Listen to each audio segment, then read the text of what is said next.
Hello and welcome. I have Mark Hogan on the ADU Show podcast. Mark is the principal and founder of Open Scope Studios and has been working on several ADU projects up and down California, in Los Angeles and San Francisco and other parts of the Bay Area. Welcome on the show, Mark. Thank you. So, Mark, I'm happy you were able to join me today because from the amount of time I've been following you, it seems like you're doing a lot of work in the ADU space. And a recent tweet that you responded back to me, you let me know that your firm has done a lot of work with the city of San Francisco and their ADU ordinances. And I believe you even said you had a hand in writing the handbook. Is that correct? Yes, that was how we first got involved in ADUs. This was in, I think 2014. They put out an RFP for hiring a consultant to write an ADU handbook. And this was prior to any of the current ADU legislation having been passed either locally or statewide. So we jumped at the chance to do that. And one of the major goals of that handbook was to do some digital modeling to show people how those units would fit into the building stock in San Francisco. And it also involved a lot of reviewing the current building code and planning code to see how ADUs would either comply or not comply with whatever those existing codes were. And so we put all that together into a like roughly 110-page book that maybe more so than being something that homeowners ended up using, it was a good tool within the city government to advocate for better ADU policy because it showed how much potential there was. There was actually a ADU trial program that went into effect during the time we were working on the handbook, but it only covered a very small neighborhood. And pretty quickly, within 2 or 3 years, the ADU program had been expanded to cover the entire city, single family and multifamily. It really caught on quickly with the multifamily property owners because the multifamily units are the huge part of the housing stock in San Francisco, and was a real success. And a lot of what went into that local law ended up ended up in the state ADU laws that went into effect last year that are in effect statewide in California. And I think our handbook probably played a small role in the acceptance of ADUs locally, which made our local legislation possible. And everyone's talking about ADUs now, and now we've got all this other housing legislation that's passed. But less than 10 years ago, even in San Francisco, most of the local politicians wouldn't even be willing to talk about ADUs on the record because they were considered so controversial, because everybody was terrified that homeowners were going to, completely lose their minds, if people were allowed to add second units. And as we've seen, they've actually been accepted pretty well statewide. Yeah, San Francisco was known for having, I think they used the term rooms down, and that was typically what you would see. Am I correct, in a lot of the homes there where they would have kind of like a basement illegal unit? Yeah, I mean, so the one of the key things about the housing stock in San Francisco is that the living space is typically 1 floor above the sidewalk in the smaller buildings, whether it be small apartment buildings or houses. And so the main dwelling unit is often up either a half story or a full story, and there's often either a garage or storage space or some kind of underutilized space, typically in the back of the house. A lot of times there's a garage in the front. And so people added tens of thousands of illegal units in those spaces, dating back to the first half of the 20th century. There's a huge boom in building those units during World War II because there was a really critical housing shortage that came on very quickly during the war.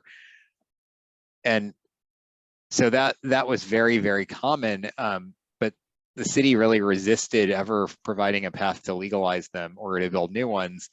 And so they had put into place the rooms down that you're talking about was actually program within the planning department that they use to review any kind of renovation to make sure you were not adding an illegal unit, because they were so vigilant to prevent people from building a space that could be rented out separately. And that actually was in place until a couple of months ago. They were still using that paperwork for any kind of a renovation of a ground floor space in a residential building. Yeah, they're really, you can see that they've made a lot more emphasis on trying to take control over that. And what I'm seeing, tell me if you're seeing a similar thing, is even though we have our state ADU law, the San Francisco is really pushing their local ordinance to get homeowners to stick and be under rent control. Are you seeing a lot of that as Yeah, well? it's true. They are definitely pushing people to stay within the local ordinance. It's very confusing because when they wrote, well, a lot of the single family projects could potentially be done per the state law, but a lot of the multifamily projects have no choice but to go via the local program. And there was an exception written into the state law that basically only covered San Francisco. So it was clearly just a carve out so that San Francisco didn't have to follow the state law.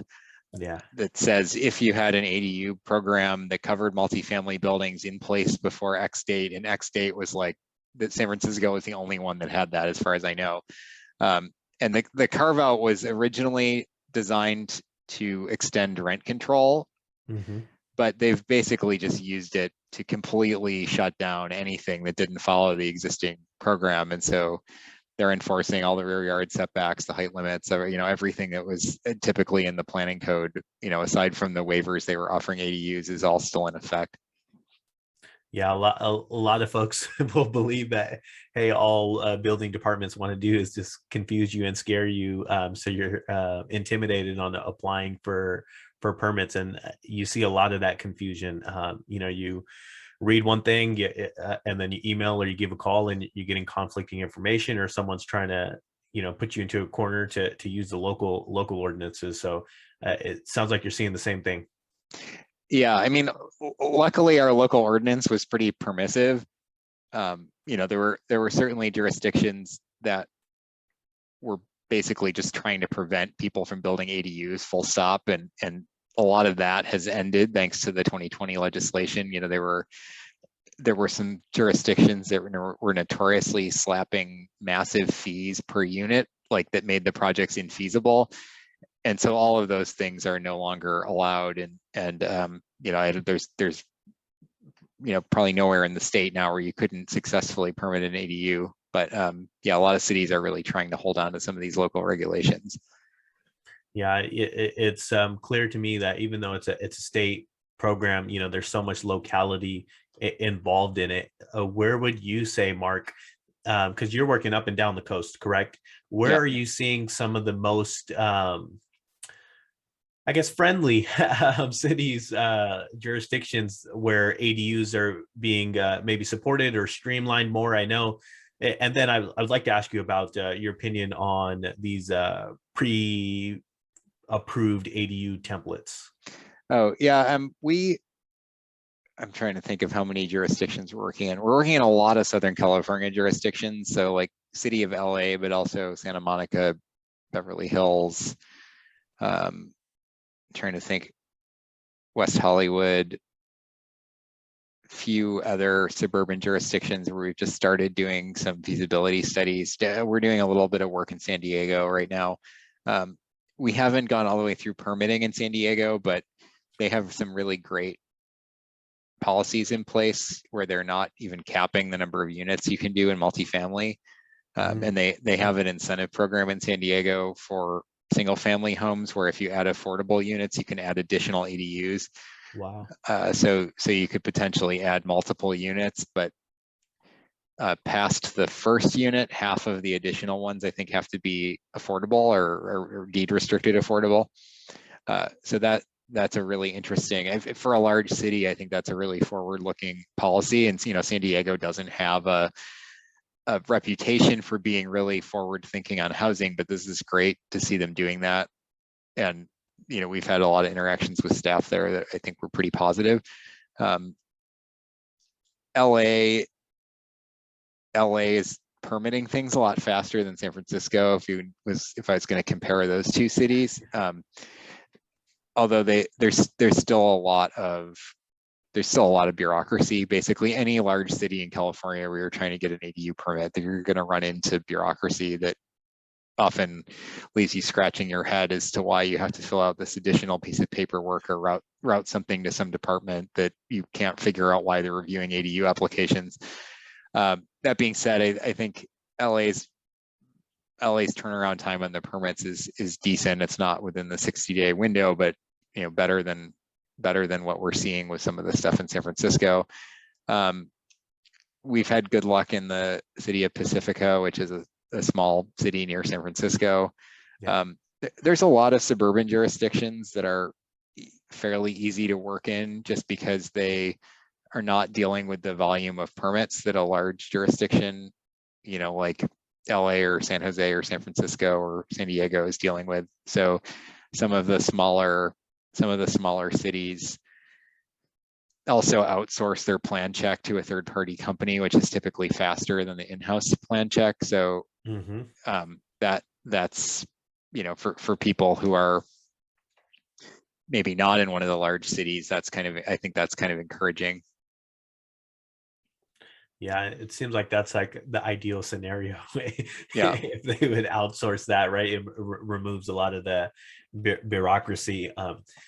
Talk to me a little bit about the pre-approved ADU templates. Different cities are adopting them. Some, it seems like it's working great, but from folks that I've spoken with, even different architects, they describe to me that each lot is just so unique, and each homeowner's preferences are so unique that even a quote unquote a pre-approved template, it's typically not something that everyone's using widely. Are you seeing a similar thing?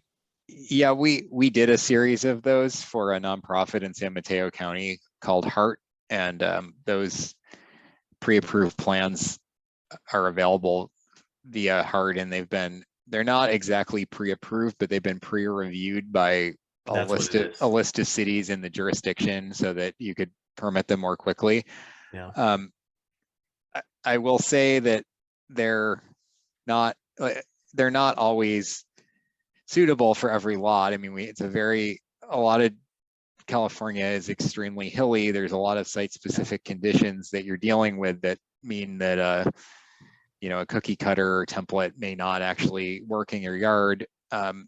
I think the other challenge, like you mentioned, is that if it's for a single family home, a lot of people really want to treat it like an extension of their own house, and it becomes almost a custom home project. And yeah, they want to throw in everything else that they wanted to do. Yeah, they'll say, oh, I want to use this plan, but I want to move the bathroom over here and I need a bigger window, and I don't like this kitchen layout. And before you know it, it's a completely different project. So I think there's definitely a place for those, and people are using them, but it's not a great fit for everyone. And I think that the same could be said of modular, where it has a lot of the same challenges with not being able to customize, being hard to deliver to a lot of sites, especially in a really constrained urban area or an area that's extremely mountainous or has road access issues.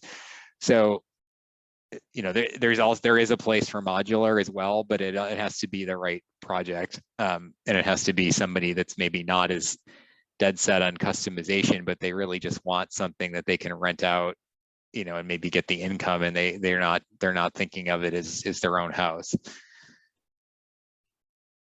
Yeah, you see a lot of these companies popping up, right? I mean, Elon was on the magazine, was in one of those ADUs from Boxable, I believe, or whatnot. It's not like the technology hasn't been around forever, right? People have different types of prefabs, SIPs, even now more so 3D printed homes or whatnot. Like, why hasn't that taken off, right? If like wood prices keep rising, materials keep rising, in your opinion, how come we don't see more on the residential real estate, prefabricated homes, homes built with structurally insulated panels, things like that? I mean, they just don't save that much money. I mean, that's just really what it comes down to. That the thing with prefab is that it makes a lot of sense for modular apartment buildings, where you're repeating the same unit, dozens of times, and the factory can set up and just crank out like a huge number of identical units. And on a big project, you could really cut down your construction timeline, and reducing the general conditions in your contract could save a substantial amount of money and also get the units on the market a year faster or something. So per square foot, it might only be 10% cheaper, but there's all these other benefits that come into play with the modular. On the ADU market, if you were selling those modular ADUs, you would have to have like a lot of orders to actually hit the volume where it would start to make sense for a real factory to be producing these. And when I say a real factory, I mean a place with an assembly line where they're repeating these processes over and over, not just building it in a warehouse, which is effectively like what a lot of modular ends up being. If it's custom modular, it basically just means they're building it indoors. Yeah, they might have just offsite building it. Yeah, and they might have some advantages as far as like using cranes and not being in the weather, and having everything in house as far as the staffing goes. But it's not like an auto factory or something where you're cranking out thousands of the same thing over and over. I think that I don't actually know if SIPs are really the wave of the future, but panelized construction in all sorts of various forms seems more promising. It eliminates a lot of the shipping problems with a volumetric modular home, and it does allow for some more customization. There's a lot of companies out there that have different types of panels, and you can create the panels differently to create a 1-bedroom unit or a 2-bedroom unit, or to better suit it to your lot. I think how are those companies differentiating themselves, right, Mark? There's, like you said, there's a bunch of companies coming to market, right? They're all offering similar or whatnot, but it's just specifically with SIPs, like you said, they're just panels. How are those companies differentiating themselves? Well, there's a company called B Public Prefab, and they're from the Pacific Northwest. I think they're based in Vancouver now, and they are focusing on the high energy, the passive house, like low energy building market. And so they're creating a product towards that niche. That's a very, very high quality assembly. They're not targeting people who are looking to build a unit as cheaply as possible, but they're looking for people that want like a really high quality product. And so that's one angle. I think other people will come into this probably with the value proposition of being able to do the units more cheaply. SIPs are supposed to be more energy efficient and also reduce on-site labor. So there's some savings there, although the actual cost of building is often not a lot lower. So there's a lot of different angles, and I think it'll all probably shake out in the market in the next couple of years. Right now, though, every single project we're working on is site built. I mean, and we're working on hundreds of units. Yeah, that's given all that, Mark, where you're working on a lot of projects, you see stuff up and down California. You've been in the market, in the industry, specific, maybe more than the industry, but just on top of the ADU space, at least since 2014, when you guys helped San Francisco. Where would you say is the biggest opportunity in the ADU space? Single family or multifamily? I mean, as far as the number of units, I think multifamily will be a bigger deal. It's hard to know what's going to happen with like SB 9 and SB 10. It's hard to say what that's going to do to the ADU market in single family. I think that's why I'm leaning towards saying multifamily might be bigger, because more people might pivot to the duplex route now that you can do that on a single family lot, although it's just so early, nobody knows what'll happen. I think that a lot of this will be tied to what happens with construction prices. We've had a huge amount of volatility in every aspect of construction pricing since the pandemic hit. So kind of predicting where prices are going to be next year, like relative to where rents are, is impossible. And even the supply chain issues we're seeing now are a huge problem in construction and are, making some people have second thoughts about doing their project. So it, all these things are related. I think it'll take time to figure out how it shakes out. But I would say multifamily is really like a big opportunity, since if you're building more than one unit on the site, you're bringing the cost down per unit, and the multifamily owners typically just have more money to do the projects than the single family owners do. Yeah, you just have a lot more upside too, right? I mean, multifamily properties are values based on rent collected. Theoretically, Yeah. you add more units, you collect more rent, and property is going to be worth more. And then single family space is they're having still such a difficult time of finding the correct or appropriate value for Yeah. ADUs because the lack of comps. Yeah, and the multifamily, before you build the project, even how you can just run a spreadsheet, what the value is going to be when you're done. And the single family, you could get I've heard the range on appraisals for ADUs is like from $0 per square foot up to the same value as the house. And it's totally, there's no standard. So it's completely unpredictable. Yeah, it's all it's stat based, but it's still opinion based, definitely, right? I mean, yeah, I talked to a homeowner a couple of weeks ago. He got his ADU appraised at $15,000 of additional value, and it was a 500 square foot ADU where he converted a detached garage. Yeah. And then 2 weeks later, after a conversation with me, we found a different lender, went with a different appraiser, and it added $150,000 in value. It's just mind blowing. Nothing changed in that like 2 week time period either. Yeah.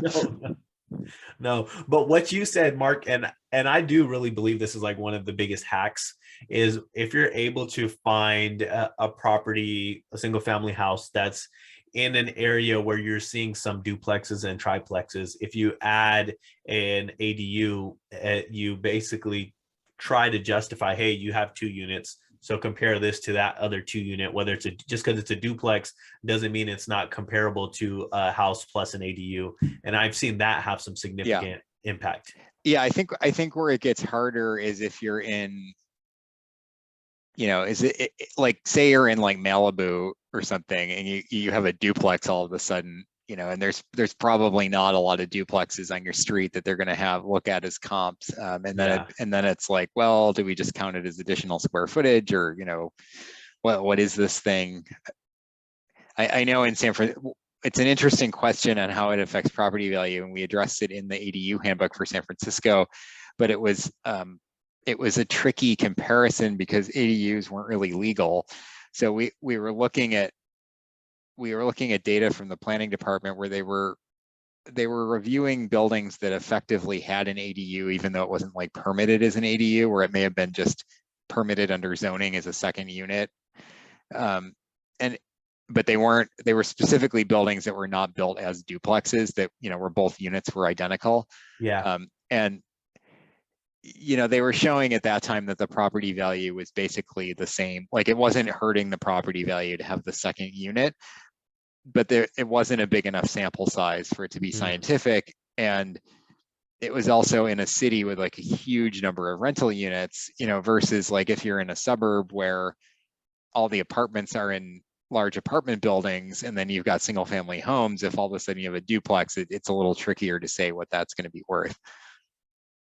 Yeah, it's really what it's worth to the buyer, the person that's going to lend you the money, right? That's where it's at.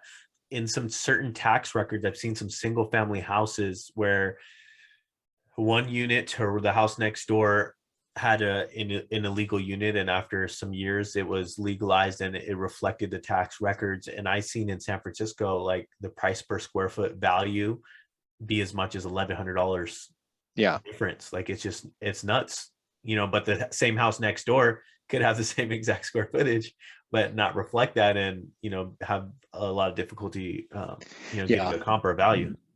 No, it's a really tricky situation, and it ties into like people wanting to fund their projects and not having a great source of, like, if they don't have enough home equity and they want to add the unit and they don't have the cash, there's not a lot of great routes to do that right now. I mean, you could try to get a construction loan, but if you've ever done that, that's not easy. Yeah. and it's expensive and time consuming. So it's a stumbling block really for small property owners that just want to add one unit. Yeah, I think it really, the biggest factor is probably just in your intent, right? If your intent is to add the ADU so you can pull the money back out and, pull out some cash or whatnot. I don't know if that's the best solution, but if you're just looking to add the unit and you're okay with that initial cost, Mhm. it's whether it's for a family member or renting it out, it's a no-brainer. Yeah. Yeah. So what if in San Francisco specifically, Mark, JADU versus detached ADU, where are you seeing maybe the biggest differences or opportunities if a homeowner, had the space like in their basement and they're just, they just wanted to add on additional bedroom or whatnot, or, they had the backyard available and they still wanted a bedroom, given the local versus state ordinance, ability to add up to two, but I haven't seen anyone do up to two. Like, what would your advice be for someone in that situation? The JDU thing is interesting. It's much less expensive and Yeah. requires a lot less upgrading to the building, and you don't need a separate. You're not going to be in a situation where PG&E is demanding you add a second electric meter, for example. So if it fits your needs, based on the owner occupancy requirement, I would probably suggest the JDU to a lot of people. Mm-hmm. But if you might not be living there long term, or if you might want to rent out the main unit and you're not actually sure of your long-term plans, then the ADU gives you a lot more flexibility because it's just effectively a normal apartment at the end of the day with no other restrictions on it. So a lot of it's just based on an individual's situation and your plans for the building, but the JDU does give you some flexibility as far as being a lot cheaper and easier to build and sort of less of a construction cost and impact on your life. Yeah. What are you seeing, Mark, in terms of PG&E cost and fees for a new meter? I should know this, but I don't. It's just a lot. I Yeah. mean, it's the time too. It's the delay in getting the meter installed. It's the cost is such a tricky question to answer because a lot of it comes down to where they make you install the meter, and if they make you upgrade your other meters. In some buildings they can just slap a new meter right next to the other meter, and you've got enough power, and it's not a big deal. It's maybe Yeah. $10,000, maybe less than that. But if you're in a situation where you're triggering an upgrade and you're relocating the meters, and then you're going to have to do other construction to accommodate the new location, you could be looking at many tens of thousands of dollars to do all of that. When we do feasibility studies, we usually start off, even on the first site visit, just kind of checking out what the existing electrical infrastructure is to see, is it a 100-year-old panel where you've got a 15-unit apartment building and a 200 amp circuit, or was it just upgraded 5 years ago and it's not going to be a problem to add ADUs? Yeah, and I think PG&E also recognizes that they don't have to give a straight up cost. You have to submit an application, you got to have a permit number, and they do some type of analysis to figure out what it's exactly going to cost. So, thank you, I appreciate that. Yeah. Given all that, Mark, what would your advice be for any builder that's targeting the ADU market?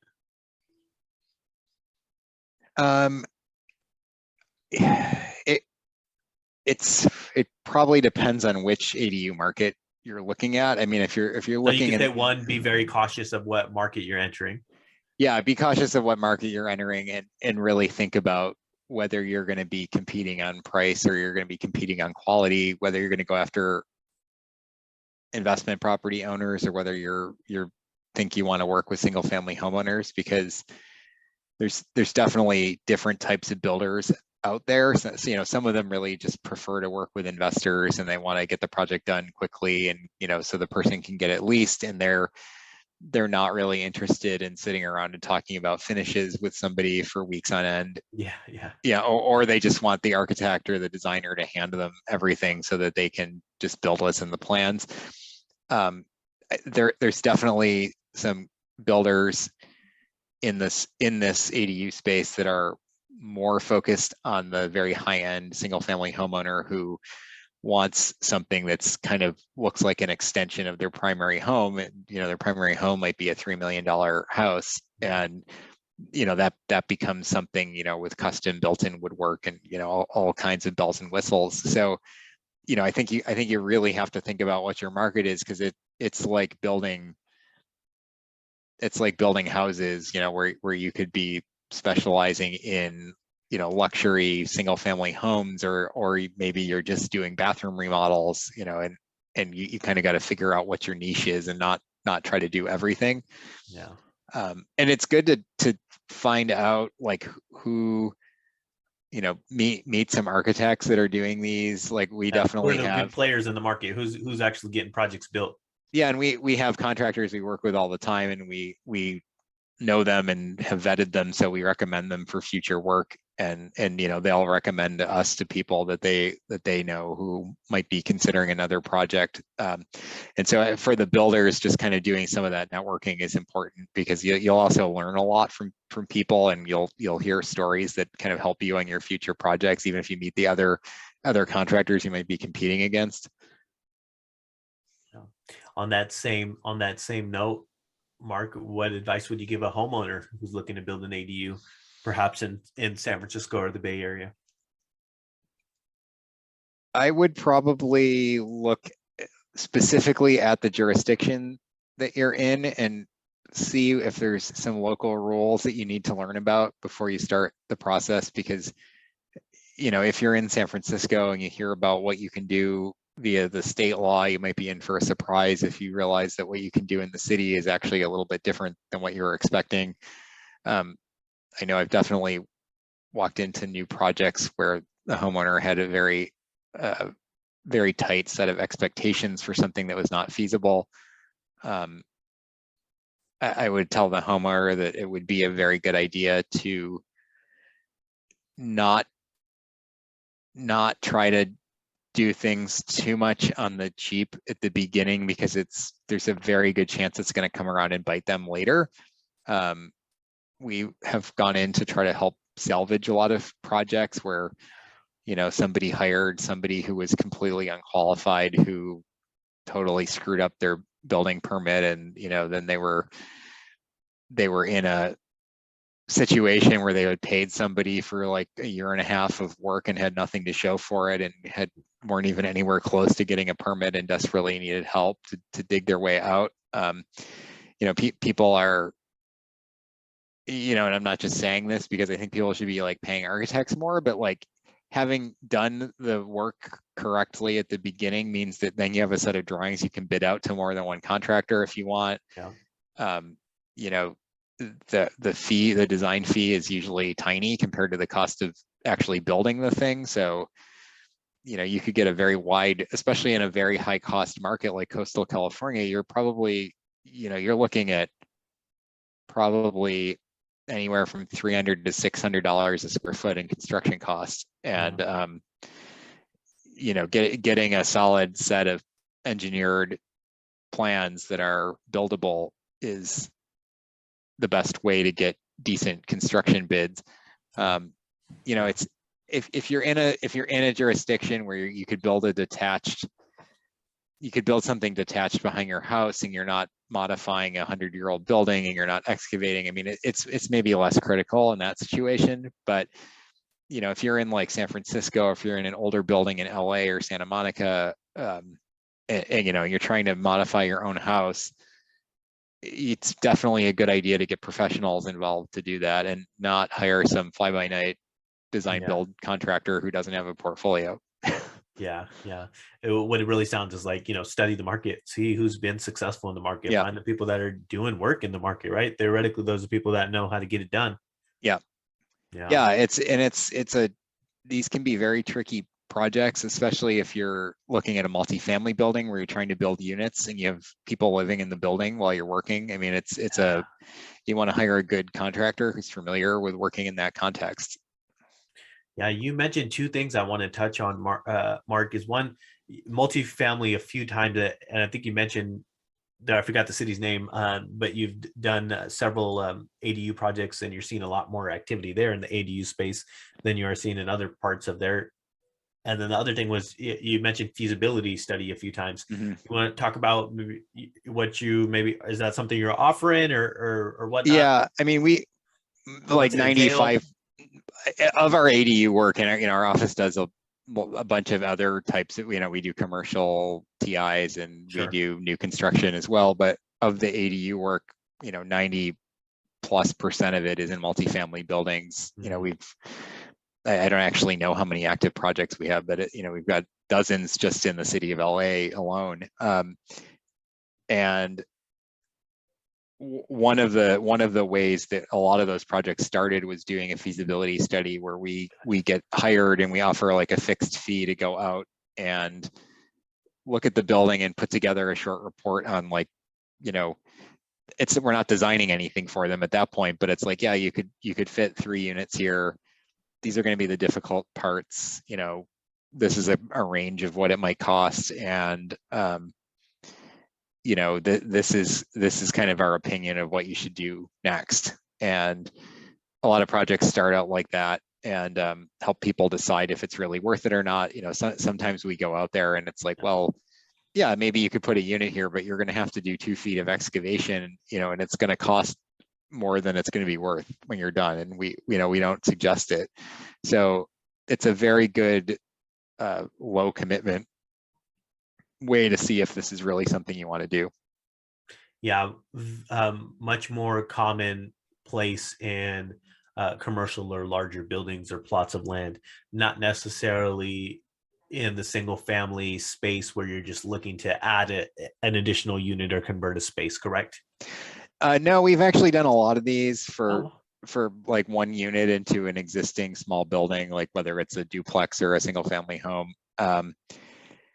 It's usually, though, in a more challenging jurisdiction. Like if you're doing a 2-car garage conversion in the suburbs, like you don't really need a feasibility study. It's probably yeah, feasible.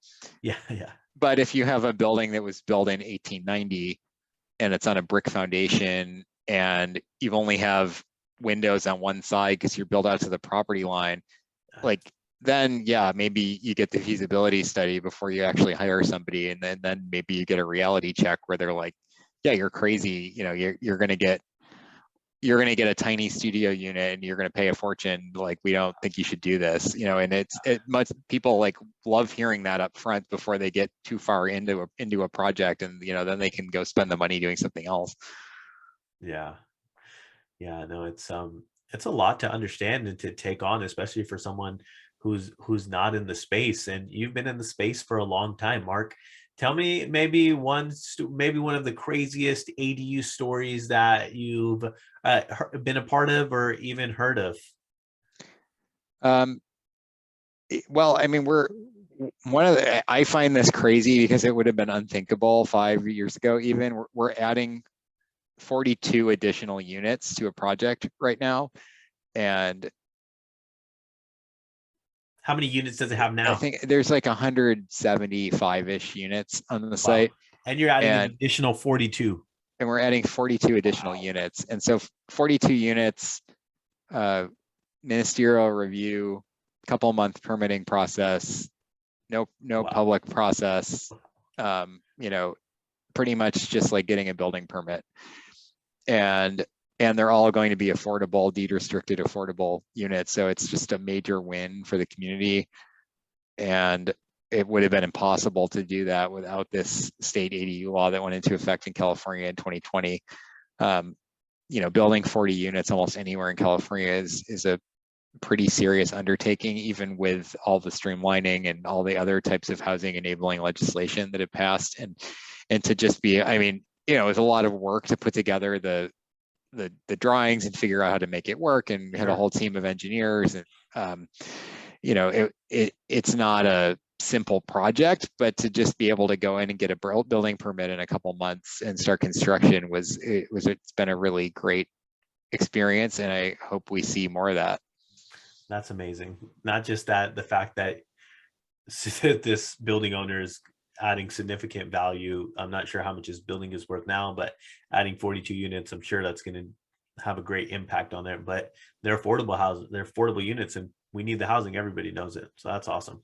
Yeah, definitely. No, it's been really exciting to see what's possible right now, and also to see all this new legislation every year passing, like SB 9 and SB 10, and seeing it becoming easier to build housing statewide. It's all, none of these things are earth shattering in and of themselves, but cumulatively it's adding up to an environment where it's much easier to build housing in California than it was 10 years ago.